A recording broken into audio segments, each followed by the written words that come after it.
ಹಾವೇರಿ ಜಿಲ್ಲೆ ಸವಣೂರು ತಾಲೂಕಿನ ಹೂವಿನ ಶಿಗ್ಲಿ ಶ್ರೀ ವಿರಕ್ತ ಮಠದ 47ನೇ ಜಾತ್ರಾ ಮಹೋತ್ಸವ ಹಾಗೂ ಲಿಂಗೈಕ್ಯ ಶ್ರೀಮನ್ ನಿರಂಜನ ಪ್ರಣಮ ಸ್ವರೂಪಿ ನಿರಂಜನ ಮಹಾಸ್ವಾಮಿಗಳವರ 16ನೇ ಪುಣ್ಯ ಸ್ಮರಣೋತ್ಸವ ಹಾಗೂ ಪುರಾಣ ಪ್ರವಚನ ಮಹಾಮಂಗಲ ಕಾರ್ಯಕ್ರಮ ಅತಿ ವಿಜೃಂಭಣೆಯಿಂದ ಜರುಗಿತು. ಕಾರ್ಯಕ್ರಮದ ದಿವ್ಯ ಸಾನ್ನಿಧ್ಯವನ್ನ ಪೂಜ್ಯರುಗಳು ವಹಿಸಿಕೊಂಡಿದ್ದರು. ಕಾರ್ಯಕ್ರಮದ ಉದ್ಘಾಟನೆಯನ್ನ ಮಾಜಿ ಮುಖ್ಯಮಂತ್ರಿಗಳು ಹಾಗೂ ಹಾಲಿ ಸಂಸದರಾದ ಬಸವರಾಜ ಬೊಮ್ಮಾಯಿ ಅವರು ನೆರವೇರಿಸಿದರು. ಕಾರ್ಯಕ್ರಮದ ಅಧ್ಯಕ್ಷತೆಯನ್ನು ಹೂವಿನ ಶಿಗ್ಲಿ ವಿರಕ್ತ ಮಠದ ಶ್ರೀಮನ್ ನಿರಂಜನ ಪ್ರಣಮ ಸ್ವರೂಪಿ ಚನ್ನವೀರ ಮಹಾಸ್ವಾಮಿಗಳು ವಹಿಸಿದ್ದರು. ಕಾರ್ಯಕ್ರಮದಲ್ಲಿ ಮುಖ್ಯ ಅತಿಥಿಗಳಾಗಿ ವಕೀಲರಾದ ಶರಣು ಅಂಗಡಿ, ಬಿಜೆಪಿ ಮುಖಂಡರಾದ ಗುರುಸಿದ್ದಪ್ಪ, ಗಂಗಾಧರ್, ನಾಗಣ್ಣ ಚಿಂಚಲಿ ಸೇರಿದಂತೆ ಹಲವರು ಉಪಸ್ಥಿತರಿದ್ದರು. ಈ ವೇಳೆ ಲಕ್ಷ್ಮೇಶ್ವರ ತಾಲೂಕು ವೀರಶೈವ ಲಿಂಗಾಯತ ಪಂಚಮಸಾಲಿ ಸಂಘದ ಅಧ್ಯಕ್ಷರಾದ ಮಂಜುನಾಥ್ ವಿ ಮಾಗಡಿರವರು ಮಾತನಾಡಿ, ಹಾವೇರಿ ಮತ್ತು ಗದಗ ಜಿಲ್ಲೆಗೆ ಪೂಜ್ಯರ ಕೊಡುಗೆ ಅಪಾರವಿದೆ. ಪೂಜ್ಯರು ಅಕ್ಷರಶಃ ಮಗುವಿನ ಮನಸ್ಸಿನವರು. ಇಂತಹ ಪೂಜ್ಯರನ್ನು ಪಡೆದ ನಾವೆಲ್ಲರೂ ಪುಣ್ಯವಂತರು ಎಂದು ಹೇಳಿದರು.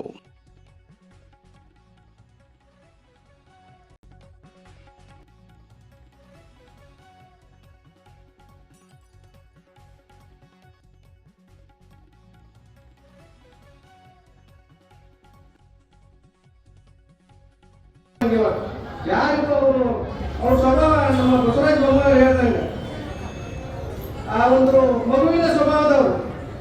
ನಮ್ಮ ನಾಗರಾಜ ಚಿಂಚಲೇನವರು ಹೇಳ್ತಿದ್ರು ಗಾಡಿ ಕುಂತಾಗ ಏನಂತಂದ್ರ ಆ ಪೂಜೆ ನೋಡಿ ಲಕ್ಷ್ಮೇಶ್ವರ ಭಾಗದಾಗ ಆ ಮೆಕ್ಕೆಜೋಳದ 18 ದಿನಗಳ ರೈತರ ಹೋರಾಟಕ್ಕೆ ನಾ ಬೇರೆ ಬೇರೆ ಪೂಜೆರಿಗೆ ಕರೆ ಮಾಡಿಲ್ಲ. ಈ ಭಾಗದಾಗ 80% ಮೆಕ್ಕೆಜೋಳ ಬೆಳೆದಾರ, ಅವರಿಗೆ ಖರೀದಿ ಕೇಂದ್ರ ಪ್ರಾರಂಭವಾಗಿಲ್ಲ. ಹಿಂಗಾಗಿ ಅವರೆಲ್ಲ ಬೀದಿಗೆ ಬಂದಂತ ಪೂಜಾರಿಗೆಲ್ಲ ಫೋನ್ ಮುಖಾಂತರ ಸಂಪರ್ಕ ಮಾಡ್ತಾರೆ. ಕೆಲವೊಂದು ಪೂಜಾರಿ ಹೇಳಿದ್ರು, ಎಷ್ಟು 1000 ಮಂದಿ ಕೂಡ್ತಾರ ಅಲ್ಲೇ. ನಾವೊಂದು ರೈತರ ಹೋರಾಟ ಮಾಡ್ಬೇಕಾದ್ರ ಎಷ್ಟು 1000 ಮಂದಿ ಕೂಡ್ತಾರ ಅಂತ ನಮ್ಮ ಬಸವಣ್ಣಾಚಾರ್ಯ ಇರ್ಬೋದು, ನಮ್ಮ ಪೂಜಾರಿ ಇರ್ಬೋದು, ಹೂವಿನ ಸಿಗ್ಲಿ ನಮ್ಮ ಪೂಜಾರಿ ಆದಿಯಾಗಿ ದಿನನಿತ್ಯ ಬಂದು ಇವತ್ತೇನಾದ್ರು ಈ ಭಾಗದಾಗ ಲಕ್ಷ್ಮೇಶ್ವರ ಹೋರಾಟಕ್ಕೆ ರಾಜ್ಯ ಸರ್ಕಾರದ ಮಾಡಿದ್ದು ಇವತ್ತು ಖರೀದಿ ಕೇಂದ್ರ ಪ್ರಾರಂಭವಾಗಿ ಸುಮಾರು ರೈತರಿಗೆ ಇವತ್ತು ಬೀದಿಗೆ ಬಂದಂತ ರೈತರಿಗೆ ಏನಾದ್ರು ನ್ಯಾಯ ಕೊಡ್ತಾರೆ ಅಂತ ನಮ್ಮ ಹೂವಿನ ಸಿಗ್ಲಿ ಬರುವ ಪೂಜಾರ ಆಶೀರ್ವಾದ ಬಹಳ ಐತೆ ಅಂತ ನಾ ಹೇಳ್ತೇನೆ. ಇವತ್ತ ವೇದಿಕೆ ಮುಂದೆ ಕೂತವರೆಲ್ಲ ನಾವೇನು ಅಗರ್ಭ ಶ್ರೀಮಂತರಲ್ಲ, ನೀವೆಲ್ಲ ರೈತಾಪಿ ಕುಟುಂಬದವರು. ಯಾರೋ ಸ್ವಲ್ಪ ಜನ ಇರ್ಬೋದು, ನೌಕರಿಗೆ ಮಾಡಂತ ಸ್ವಲ್ಪ ಜನ ಇರ್ಬೋದು. ಅವಾಗ ಇವತ್ತೇನ ಮುಂಜಾನೆ ಹೊಲಕ್ಕೆ ಹೋಗಿ ಮಧ್ಯಾಹ್ನ ಕಾರ್ಯಕ್ರಮ ಬರೋಂಥ ತಾಯಂದ್ರೆ ಭಾಳ ಅದ. ಹಾಗಾಗಿ ನಮ್ಮೊಂದು ಕೊರಗಿತ್ತು. ನಮ್ಮ ಭಾಗದಾಗ ಏನಿತ್ತಂದ್ರ ನಾವು ನೋಡ್ರಿ ಏನು ಹೂವಿನ ಸಿಗ್ಲಿ ಆಚಾರ ನಮ್ಮ ತಾಲೂಕಿಗೆ ಇಲ್ಲಂದ್ರೆ ಅಂತ ಅನ್ಕೊಂತೀವಿ. ಆ ಪರ್ಪಸತಿಗೆ ನೋಡಿ ಪರಮ ಪೂಜಾರ ಒಂದು ಲಕ್ಷ್ಮೇಶ್ವರ ಭಾಗದಾಗ ಗುರುಕುಲ ಮಾಡಕತ್ತಾರಂದ್ರೆ ನಮಗೆ ಬಹಳ ಸಂತೋಷದ ವಿಷಯ ಆಯ್ತು. ನಮ್ಮ ಭಾಗದಾಗ ಇಂಥ ಒಂದು ಪೂಜಾರ ಪಡೆದವರು ನಾವು ಪುಣ್ಯವಂತರ ಅನ್ಕೊಂತೀವಿ.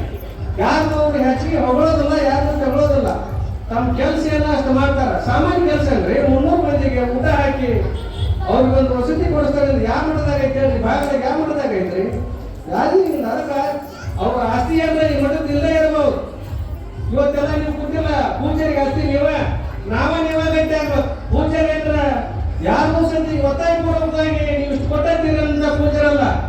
ಕೆಲವೊಂದಿಷ್ಟು ಕಡೆ ನಾನು ಪೂಜಾರ ಕೂಡ ಚರ್ಚೆ ಮಾಡ್ತೀನಿ.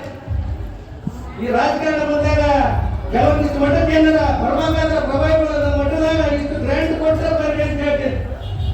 ಆದ್ರೆ ಪರಮ ಪೂಜಾರಿ ಇಲ್ಲಿವರೆಗೆ ಸತಿಗೆ ಯಾವುದೋ ಪಾರ್ಟಿಯವರು ಬರಲಿ ಪಾಪ ನಕ್ಕೊಂತ ಇವತ್ತು ಹೇಳಿದ್ರು ನಮ್ಮ ಬಸವರಾಜ ಬೊಮ್ಮಾಯಿ 15 ಲಕ್ಷ ಕೊಡ್ತಾರೆ ಅಂದ್ರೆ ಸತಿಗೆ ಪರಮ ಪೂಜಾರಿ ಇನ್ನೊಂದಿಷ್ಟು ಹೆಚ್ಚು ಕೊಡ್ರಿ ಅಂತ ಸತಿಗೆ ಅವ್ರು ಬಾಯಿಗೆ ಬರಲಿಲ್ಲ.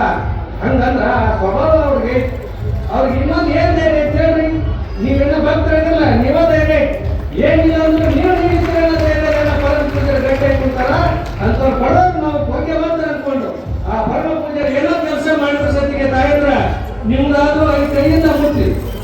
ಈಗೇನು ನಾವು ದುಡ್ಡದೇನು ಮುಟ್ಟಿಸ್ತೇವಲ್ಲ, ಇದ ನಮ್ಮ ಮಕ್ಕಳಿಗೆ ಒಳ್ಳೇದಾಗತಿ. ಪರಮ ಪೂಜಾರ ಜೊತೆಗೆ ನಾವೆಲ್ಲ ನಮ್ಮ ತಾಲೂಕಿನಿಂದ ಏನೋ ಕೆಲಸ ಕಾರ್ಯಗಳಿರೋ ಸತಿಗೆ ನಾವೆಲ್ಲ ಹೇಳಿ ಪೂಜಾರ ನಮ್ಗೆ, ಯಾಕಂದ್ರೆ ಯಾವತ್ತೂ ಏನು ಹೇಳ್ಕೊಳ್ಳೋದಿಲ್ಲ. ಇಷ್ಟು ಮಟ್ಟದಾಗ ಜಾತ್ರೆ ಆದ ಸತಿಗೆ ಯಾರಿಗೆ ಒಂದಿಷ್ಟು ಕೊಟ್ಟಿರ್ತೀನಿ ಅಂತ ಯಾವತ್ತೂ ನಮ್ಮನ್ನ ಯಾರು ಒತ್ತಾಯ ಪೂರ್ವಕವಾಗಿ ಮಾಡಿಲ್ಲ. ಈ ವೇದಿಕೆ ಅವ್ರೇನು ಹೊಗಳೋದಲ್ಲ, ಅವ್ರ ಬಗ್ಗೆ ನಾವೇನು ಹೆಚ್ಚಿಗೆ ಒತ್ತು ಕೊಟ್ಟು ಹೇಳ್ತದಲ್ಲ. ನೋಡಿ ಆ ಪರಮ ಪೂಜಾರಿ ಇವತ್ತು ಅವ್ರಿಗೊಂದು ಜನ್ಮದಿನ ಇರೋದ್ರಿಂದ ನೋಡಿ ಯೋಗ ಆಗ್ಬೇಕು ಇಂಥವೆಲ್ಲ ಕಾರ್ಯಕ್ರಮ. ಯಾರು ಯಾರು ಕೂಡ ಸದ್ಯಕ್ಕೆ ಅನ್ಕೊಂಡಿರ್ಲಿಲ್ಲ. ಬೊಮ್ಮಾಯಿ ಸಾಹೇಬ್ರು ಹೇಳಿದ ಗೊತ್ತ.